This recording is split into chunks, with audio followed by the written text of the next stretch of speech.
Well, speaking of these temperatures and this type of weather, winter is approaching, and with that, some late fall gardening is still possible. Yeah, hometown meteorologist Jordan Scheifler shows you exactly what you can do before the ground hardens in this week's Salute to Idaho Agriculture.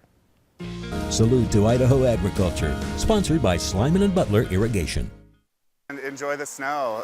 This is garden rest season. I think this is when, for me, I usually start planting my garden around this time of year. Even though growing season has just ended, there are a few items around the garden that need to be taken care of. Adam Thompson, retail manager at Moss Greenhouse, lists many things that can be helpful before the ground freezes. Some of these include draining and storing the garden hose, raking the leaves and then adding them to the garden bed for compost. Another option is to plant some hardy plants and bulbs, but flowers are not the only thing that can be planted in the fall. You can plant onions, you can plant beets, you can plant garlic all this time of year by seed or by little bulbs, whatever you've got. And essentially what happens is they kind of get set up and then they go through the winter and then they have that early start for the spring.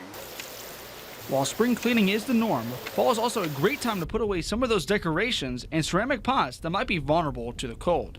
For Moss Greenhouse, as springtime is a busy season for them, they have to do all their cleaning in the first 2 months after the growing season. Afterwards, their focus is more administrative work. Now we're starting to get into kind of more office-y stuff with the weather turning. Now we start looking at pricing, we start looking at schedules for next year, we start buying in plant materials. Thompson also adds that gardening provides a lot more benefits than just putting seeds in the ground. It's good mindfulness practice. You know, as humans, we like to rush everything, and you can't rush plants, you can't rush a garden.